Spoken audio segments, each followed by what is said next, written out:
Well, hello there and welcome to Travels with Geordie. If this is your first visit, my name is Peter Knowles and I live on this wooden boat in Victoria, British Columbia. But this video is completely different.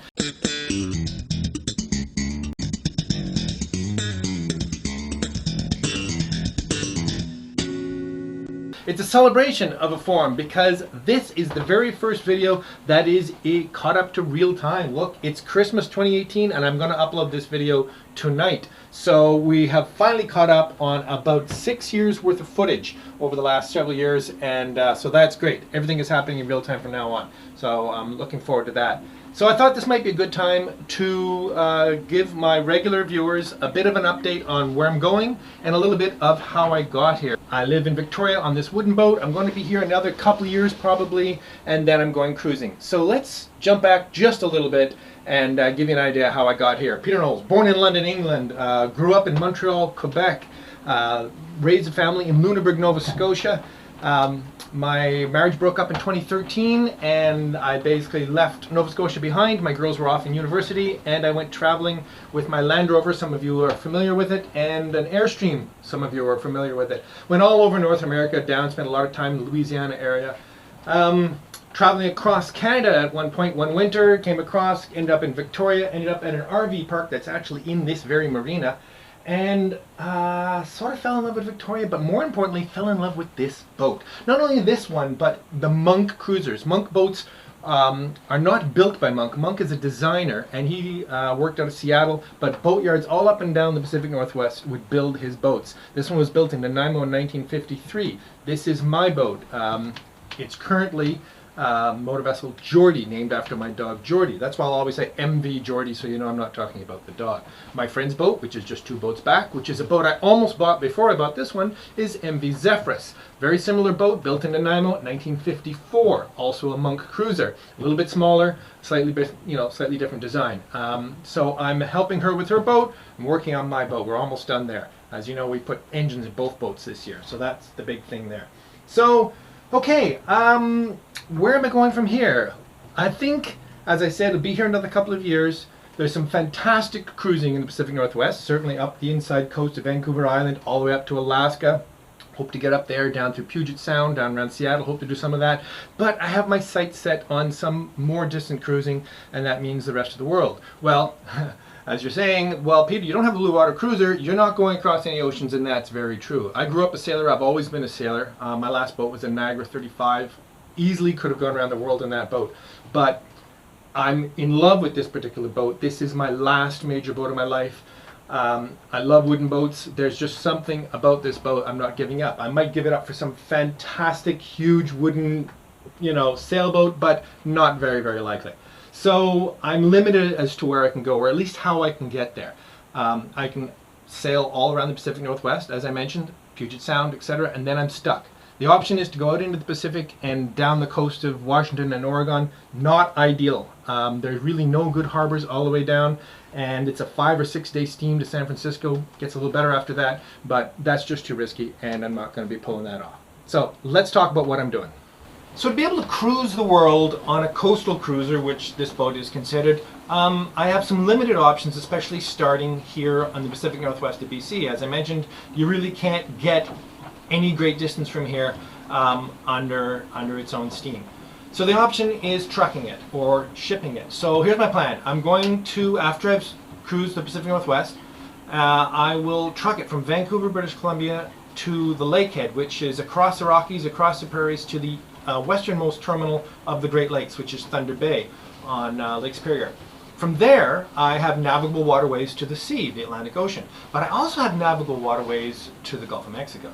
So through to the bottom of Lake Michigan, into the Chicago River, which becomes the Mississippi River, to New Orleans on the Gulf. Well, that's starting on what they call America's Great Loop, which is a navigable loop of waterways down the Mississippi, through the Gulf of Mexico, up the Intracoastal Waterway.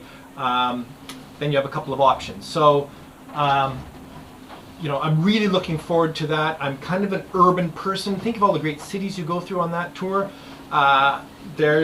It's known as a very popular retirement cruising loop. I'm not quite there yet, but I really like the destinations that are on it. So I'll come up, you know, probably to New York, probably up the Hudson River, back to Montreal, back around through. I may do the loop again and make some different changes at the bottom as well. I might go up the coast of Nova Scotia, maybe across to the Magdalen Islands, maybe St. Pierre-Miquelon and Newfoundland. A bit ambitious for this boat, but by that time I'll know it pretty well.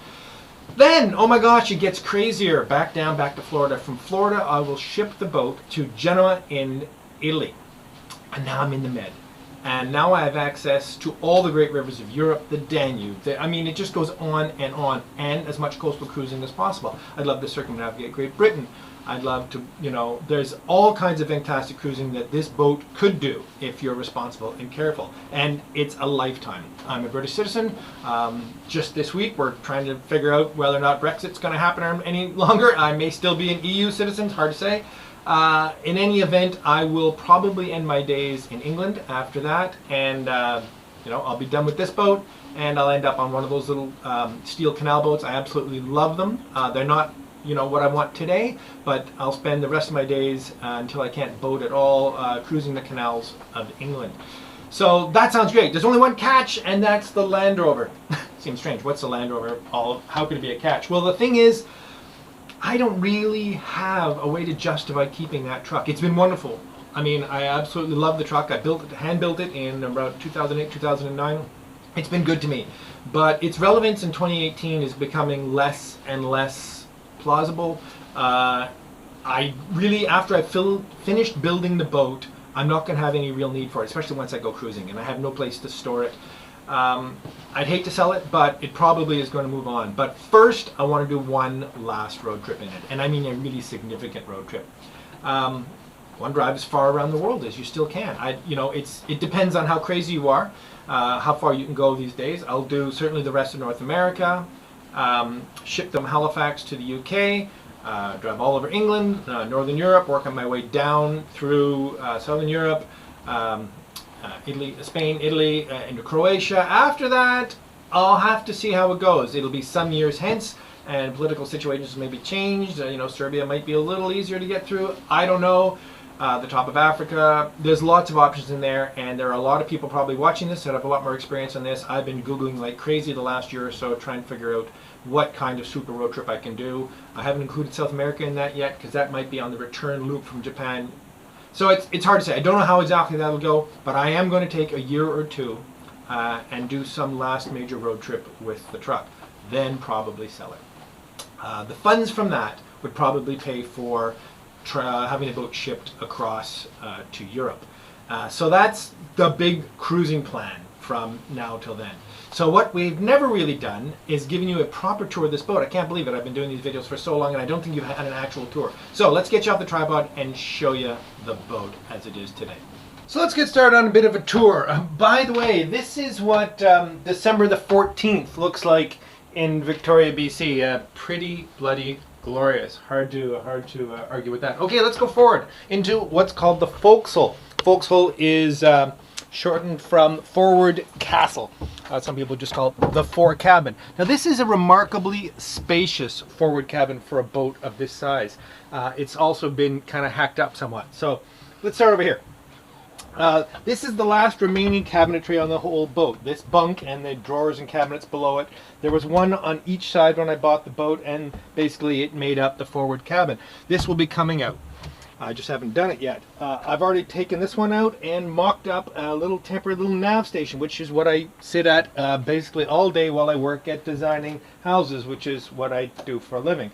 Also created a nice little hanging locker up here.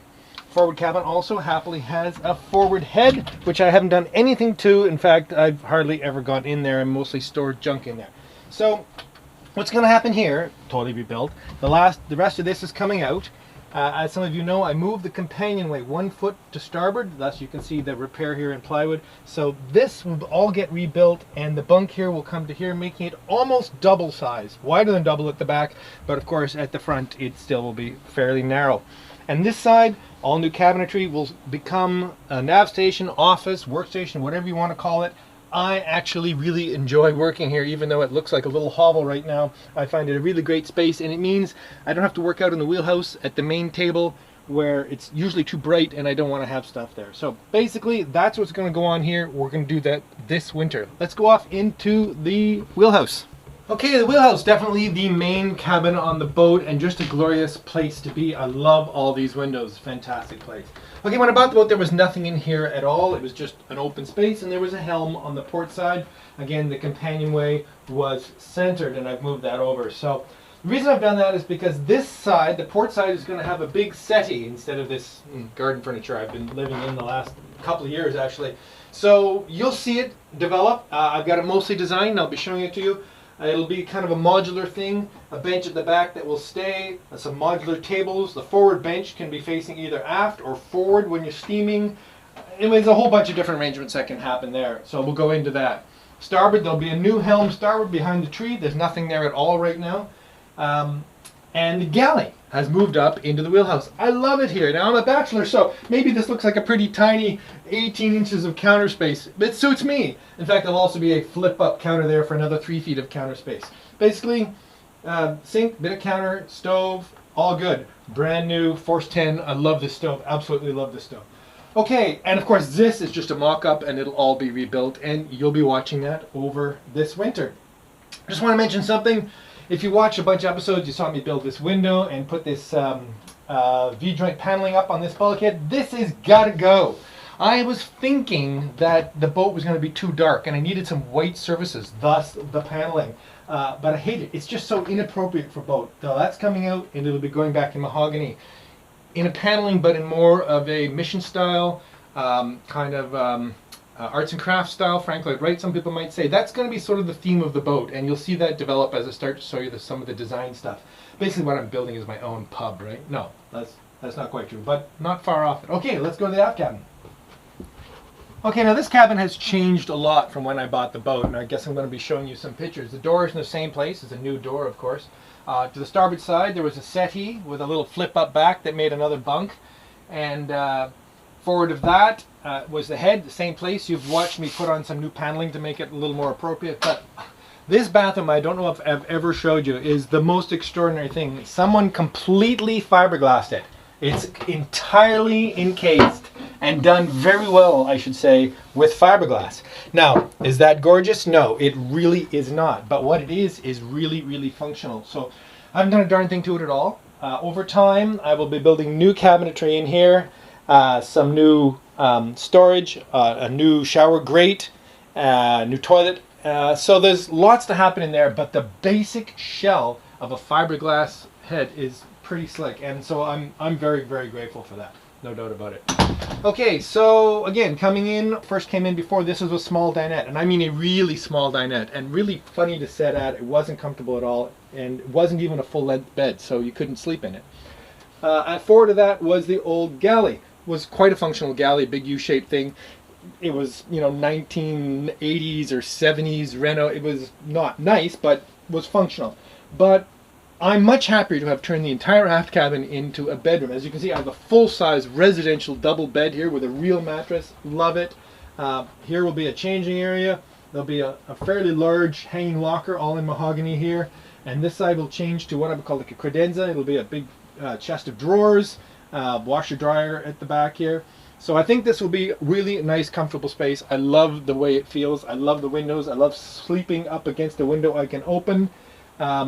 It's really working out well for me. It seems indulgent to have a relatively large cabin just to sleep in, but I live aboard. This is my home, and I really like that. Again, the bloody V-joint pine has got to go. That would have been painted white, but it's going to go back to mahogany. This will stay, or I'll replace it in cedar, but a white, painted white V-joint against the hull, it's called ceiling, is perfectly appropriate. Again, this will also go too. This is actually a new bulkhead.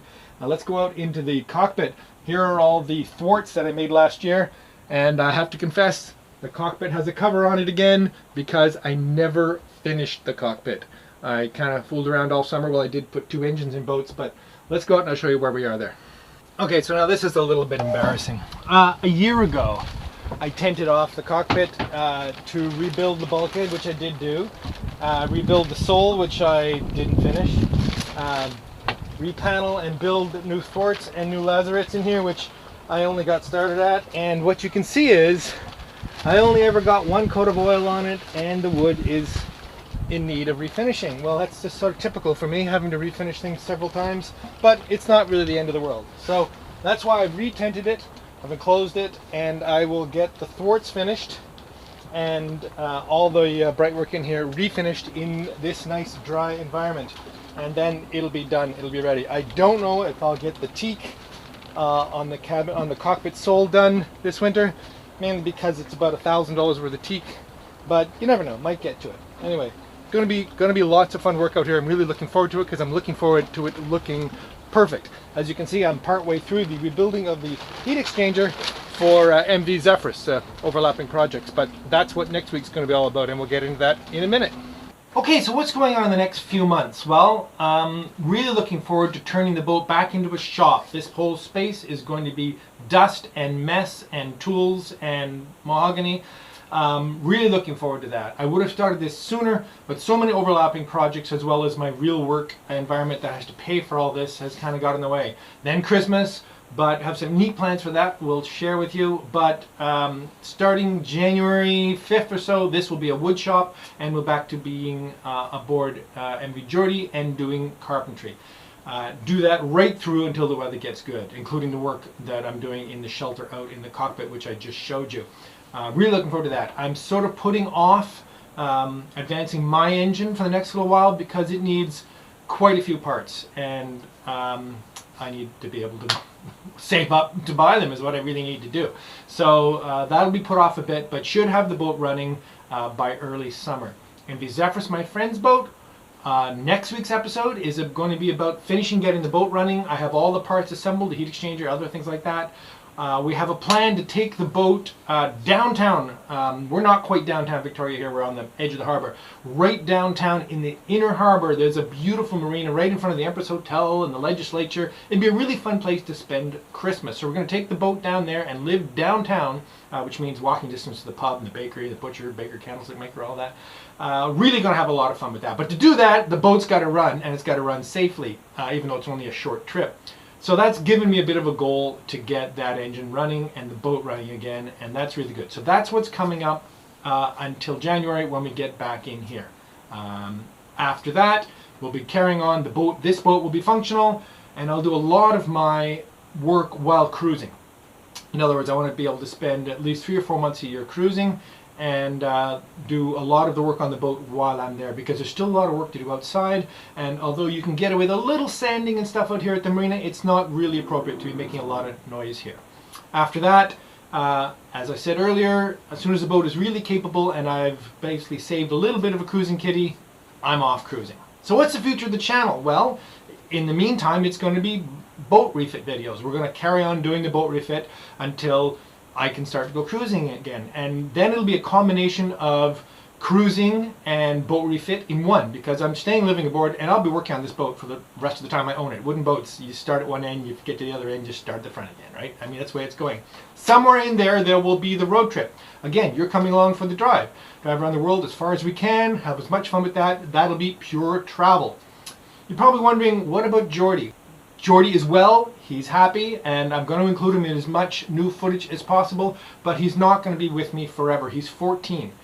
He's still pretty good, so my plans have a lot to do with how much longer he's with me. I certainly want to do as much as I can with him, and I'm certainly not leaving him anywhere, don't get me wrong. He'll be with me till his last day, so I want to make sure my plans accommodate him as well as possible. After that, of course, you'll follow along with me as I go to Europe and carry on with whatever I'm doing. So I've imagined that this YouTube channel is going to be perpetual for the rest of the time. I can make it interesting and compelling, and you're interested in watching it. I enjoy doing them. It's compelling for me. It keeps me motivated. I'm certainly getting some wonderful feedback from you, the viewers. It's very, very pleasant. Now, in terms of a YouTube channel, where is it going? I earn a living relatively okay. I'm a designer. I design residential construction. When I was also building, I earned, quite a good living. I will never build again. I don't want to have a crew again. being a designer is not a very mobile career. I do it as much as I can while I'm traveling, but you tend to have to build relationships. I'm also a 3D animator for architectural visualization. I do it for my own design. I do it for other clients as well. That's a little bit more mobile, but most of that work is actually going offshore and is being bid for very, very cheaply. Another whole story. There isn't as much work in that as there used to be.